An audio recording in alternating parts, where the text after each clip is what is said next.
नमस्कार दोस्तों, स्वागत करता हूं आप सभी का अपने इस YouTube चैनल पे जिसका नाम है यूनिवर्सिटी इंडिया और मेरा नाम है वीरेंद्र वर्मा। दोस्तों, आज की इस वीडियो में मैं आपको बताने वाला हूं एंटीसिपेटरी बेल क्या होती है। दोस्तों, एंटीसिपेटरी बेल वैसे तो आपको पता ही होगा, बट मैं आपको बताना चाहूंगा बेल बिफोर अरेस्ट। मान लीजिए कोई भी किस तरह क्राइम हो गया, बट वो क्राइम कॉग्निजेबल क्राइम होना चाहिए, या फिर मान लीजिए संगीन किस्म के जो जितने भी क्राइम होते हैं उसमें किसी में आपका नाम आ गया, चाहे वो गलत तरीके से आया सही तरीके से आया, बट आपके नाम पर पुलिस निकल चुकी है आपको अरेस्ट करने के लिए, या फिर आपको लगता है कि पुलिस आपको अरेस्ट कर सकती है। ऐसे केसेस में एंटीसिपेटरी बेल ली जाती है। क्या तरीके होते हैं, कैसे बेल ली जाती है और कैसे आप बेल को अप्लाई करेंगे, किस तरह से एडवोकेट साहब आपकी पैरवी करेंगे, उन सब के बारे में आज मैं बताऊंगा अपने इस वीडियो में। तो चलिए वीडियो को शुरू करते हैं।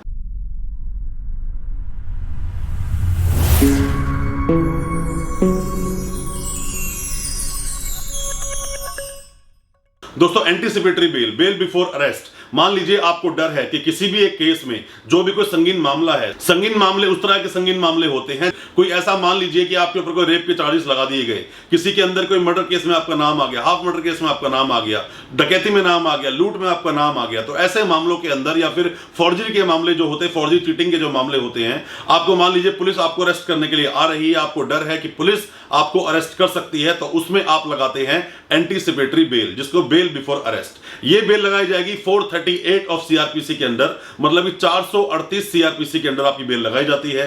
अब दोस्तों, यहां बहुत ज्यादा समझने वाली बात है।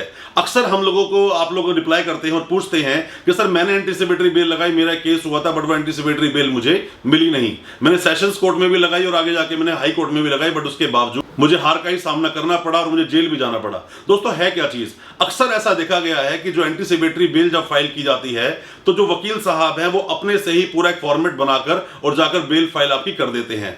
दोस्तों, एंटीसिपेटरी बेल लेने के लिए आपको ये पता होना चाहिए कि आप एंटीसिपेटरी बेल जो ले रहे हैं किस आधार पर ले रहे हैं। मतलब कि मान लीजिए कि आपके ऊपर चार्जेस लगाए गए कि कहीं पर लूट हुई और उसके अंदर आप शामिल थे, आपको अब ये शो करना पड़ेगा कि आपका नाम आया ही क्यों, क्या आप उस घटना स्थल पर थे या नहीं थे। नहीं थे तो उसका प्रूफ दोगे, और साथ में ही अगर वो लोग गलत आपका नाम ले रहे हैं, आपसे कोई रंजिश निकाल रहे हैं, तो ऐसा क्यों है, ऐसे कुछ आपको रीजंस देने पड़ेंगे। आप सोचोगे सिर्फ मैं जाकर फाइल कर दूं, मेरे घर में कोई बीमार है, या मेरे घर में कोई सीरियस कंडीशन में है, या मेरी फिजिकल कंडीशन ठीक नहीं है, इन चीजों पर आप एंटीसिपेटरी बेल ले लो, तो ये चीज पॉसिबल नहीं है। दोस्तों, एंटीसिपेटरी बेल लेना इतना कोई इजी टास्क नहीं है।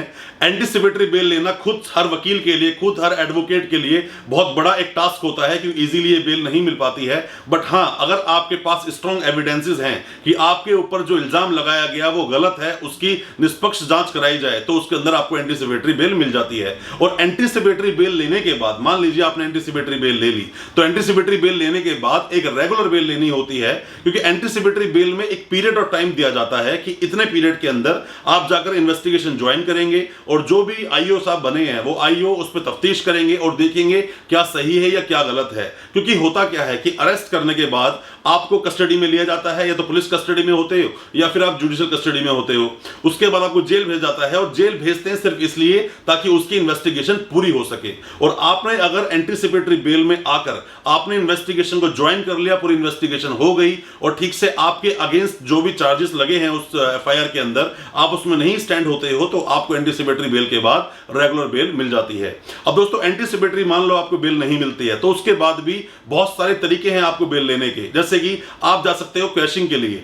क्वेश्चन क्या होता है, उसको बोलते हैं 482 ऑफ सीआरपीसी। 482 सीआरपीसी के अंदर एक प्रावधान है कि मान लीजिए कोई भी एफआईआर आपके अगेंस्ट गलत है, जिसके अंदर आप इन्वॉल्व ही नहीं हो और आपने ऐसा कोई क्राइम किया ही नहीं, तो सीधा आप जाकर एक एप्लीकेशन मूव करोगे और जाकर बात करोगे हाई कोर्ट में। आपके वकील साहब पैरवी करेंगे इस पर और बताएंगे सब कुछ कि क्यों गलत एफआईआर में नाम आया है उनके क्लाइंट का।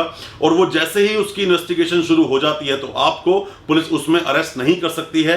तो उस पर जो क्वेश्चन ऑफ एफआईआर पर एक इंडिविजुअल हम लोग वीडियो बनाएंगे और आपको बताएंगे सब कुछ उसके बारे में। दोस्तों, एंटीसिपेटरी बेल के बारे में आपको 3 बातों को विशेष ध्यान रखना है।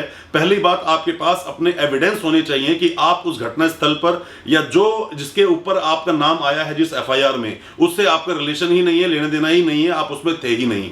दूसरी चीज, आपके पास इसका एक एविडेंस होना चाहिए, सिर्फ बोलने से कुछ नहीं होगा, क्योंकि जब कोर्ट में पहुंचते हैं तो पुलिस भी तैयारी के साथ आती है और बोलती है कि हां, इसके अगेंस्ट मेरे पास एविडेंस है, इसको अरेस्ट मुझे करना चाहिए। और तीसरी बात आप विशेष ध्यान रखें, अक्सर वकील साहब क्या करते हैं कि स्टैंडर्ड फॉर्मेट होता है, उसी फॉर्मेट पर बेल लगा देते हैं और बेल रिजेक्ट हो जाती है। जैसा आपको पता है कि वकील साहब को आपने एक बार अपनी फीस दे दी, बेल रिजेक्ट हो गई तो फीस वो वापस नहीं आती है। तो इसलिए ज्यादातर वकील क्या होता है कि आधी अधूरी प्रिपरेशन कर भी एंटीसिपेटरी बेल को फाइल कर देते हैं और बेल नहीं मिल पाती है। इसके लिए आप बेल एक्सपर्ट को ही हायर करें और किसी तरह बेल कराने के लिए उस बेल के फॉर्मेट को, बेल के पूरे प्रोसेस को ढंग से समझें। इसका पूरा संबंध, इसका पूरा लेना देना आपके फ्यूचर से है, क्योंकि एक बार अगर आपके पास कोई भी चार्जेस लग गए तो बाद में, हालांकि केस तो सालों चलता है, बट उसमें जो परेशानी होती है, आप आना जाना टॉर्चर होता है, वो बड़ी ही चीज बड़ी हो जाती है और साथ में ही आपकी फैमिली भी सफर करती है उसके अंदर।